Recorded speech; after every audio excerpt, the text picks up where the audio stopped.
Hey, howdy, hey, good morning, y'all. I hope y'all are having a great day. I'm having a pretty decent one as well, but I'm stuck inside. Now, unfortunately, the reason why I'm stuck inside is I've gotten infected with the virus. I can't really elaborate or talk too much about it just because YouTube does not like it when you say that word, and sometimes they try to demonetize you for it.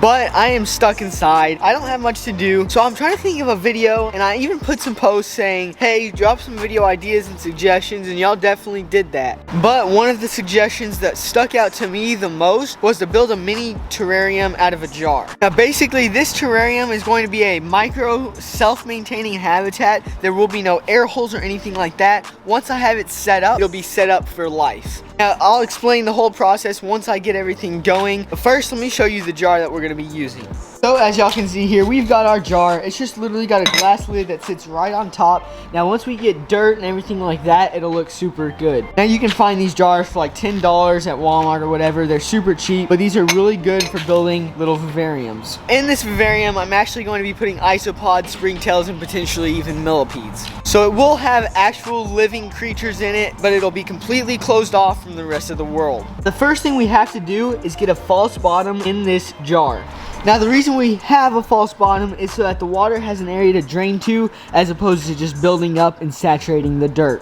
One other unique thing about this little mini terrarium is it's going to be sort of a budget build. A lot of the stuff that I'm going to be using inside of this enclosure you can either buy at Lowe's or Home Depot for a couple bucks, or you can find it in your own backyard. The first thing we're going to be using is some pea gravel. You can kind of see right in there. That's going to be our drainage layer. So let's just grab a few handfuls of pea gravel.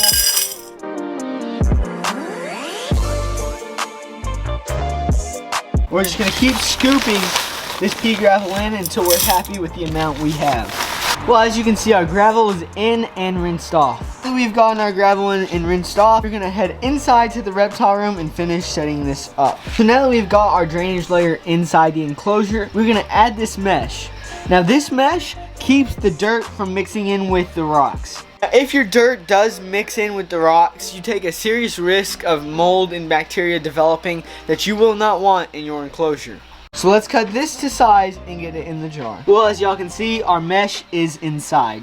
Now here are the materials we are going to be using for this enclosure. Well, not necessarily an enclosure, kind of a terrarium, but it's still kind of an enclosure because it's got isopods in it. Let me know what y'all think it should be called down in the comments. So we've got jungle mix. That is going to be the main mixture of our substrate. Then we're going to mix it in with these cocoa chunks. Then we're also going to be putting in some sphagnum moss, maybe some more sphagnum moss, leaf litter, these pods, magnolia pods, cork, spiderwood. It just depends, but that's the supplies we're going to be using. Now, for example, I may decide to use cork and not the spiderwood, or I may decide to use the spiderwood and not the cork. It kind of just depends on what looks best. As y'all can see, we've got tons and tons of bioactive setup that we can get plants from, so I'm not worried about getting plants from anywhere else. I got so many plants growing in so many enclosures. I mean, look at this one. This one's literally got plants growing through the top. Like, what the heck? They're literally growing through the lid, so I might have to cut some of these up to put in the jar. So first things first, we're gonna add a few scoops of this jungle mix here. I absolutely love using this substrate for my enclosures, but we're literally just gonna add a scoop, mix it in, and see how that looks. Now that we've done our jungle mix, we're going to add a handful of sphagnum moss and a handful of wood chunks. So now that our substrate is mixed up, it is time to do the hardscape. Now once again, for the hardscape, I'm going to be using a mixture of cork, maybe some spiderwood, and just a bunch of different pods and whatnot. Then of course moss. You cannot ever forget moss. Now before we start using what we have inside, we're going to go outside and see if there's any natural occurring moss or decaying wood that we want to use in this enclosure. Now if you look closely, there's some moss. This moss looks really nice. I might have to take some of this as well. Now one thing to keep in mind when harvesting moss or anything like that, you have to be very gentle with it because it grows so slow. You don't want to damage what's already growing.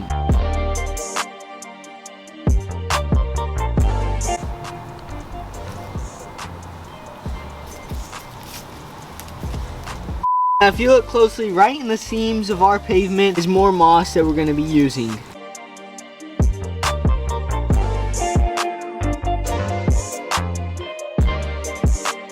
These things you can really find right in your own backyard. You don't have to go hundreds of miles to find it, or you don't have to order it online. A lot of this stuff you can find right where you're at. And that's one more reason why a little jar like this would be a great starter setup, something very easy and low maintenance. Well, as y'all can see, we've gotten all of our materials for this enclosure. Basically, I'm just gonna go through scaping it how I think looks nice. Maybe some rock, maybe some cork, moss, all that good stuff, and then just kind of work from there. A few moments later. Well, holy smokes, y'all, there we have it. As y'all can see, we've got our mosses, we've got our plants, our different types of wood, leaf litter, of course our dirt, and our drainage as well. Kind of summarize everything, the way this is going to work is I'm going to spray it down one time before adding the isopods and springtails, then I will add the isopods and springtails. Once it's sprayed down, that water will come down, hydrate everything, then evaporate back to the top, come down as droplets again, and water everything in this container. Once that water waters all these plants will continuously grow. Now you may be wondering, since there's no air holes in this, are the animals inside going to die? Well, in fact, they will not. The carbon dioxide will literally get filtered out by the plants, creating more fresh oxygen. So this self-filling jar will basically contain itself and live completely on its own. It's legit a mini living ecosystem all in one. So as y'all can see, we have just sprayed it, so this enclosure is literally ready to get some animals inside. So for the fun time, let's get some isopods and springtails in this jar. Now one unique thing is I actually breed and raise isopods and springtails, so I have a whole bunch right up here that we'll be able to get down and use in this enclosure. So first off, we've got a whole bunch of springtails and isopods, as you can see. Look at all those little creatures. Now might I add real quick, all the isopods and springtails you see in today's video are available at Amo Exotics, link in the description. Go get you some. They're the best. I mean the best isopods and springtails in the game. So right now I'm going to focus on getting these dairy cows in there, then I'll catch up with you once they are in. Well, as you can see, we have established an entire culture of dairy cow isopods plus a whole bunch of springtails.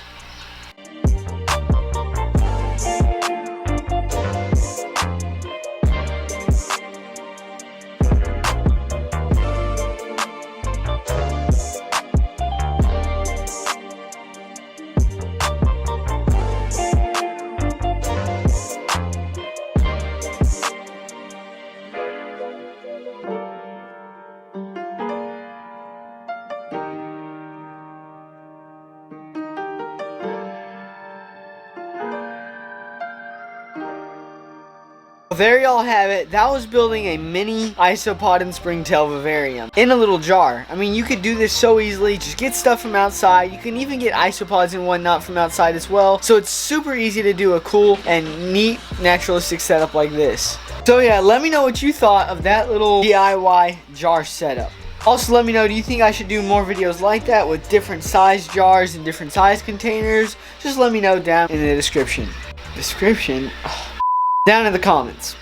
So yeah, if y'all want me to do more little bioactive jar setups like that, just let me know down in the comments. Now, being that I'm not going to be able to get out for the next couple of weeks, I need you guys to drop some comments on video suggestions / ideas. But they have to be video ideas or suggestions that I can do here at home, that I don't have to go out to do, and something that's not going to take too much time, because in case I start feeling a little worse, I don't want to have to film too much. Next, I'm going to ask you guys, like I always do, to like today's video. It lets me know if it was worth your time watching and if y'all enjoyed. So yeah, you might as well just like today's video, please. Next, go ahead and follow my Instagram, TheRealPowerToadYT. Now my Instagram is always linked in the description, and I post a whole lot about my animals, so if y'all want sneak peeks on future videos or certain exclusive content that you will only see on Instagram, you might as well go follow my Instagram, link in the description. Now next, y'all, cop the merch. I mean, look at that Gucci shirt. It is so soft, so comfortable. Just cop the merch, and all the money that is spent on buying merch from me goes right back into the videos and right back into the reptile room. And heck, who wouldn't want a Gucci shirt? It's literally got Gucci, like legit Gucci's face in here printed on a shirt. And lastly, but most certainly not least, you guys gotta subscribe. We're on the road to 3,000 subscribers, and if you want to see more of this insane reptile room that we've got going on here, you might as well just subscribe.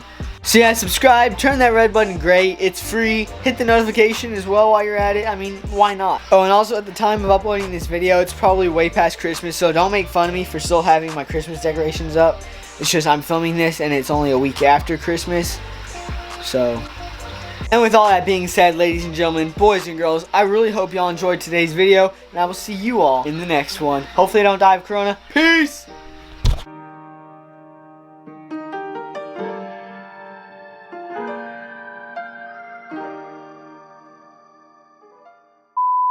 Would you look at that?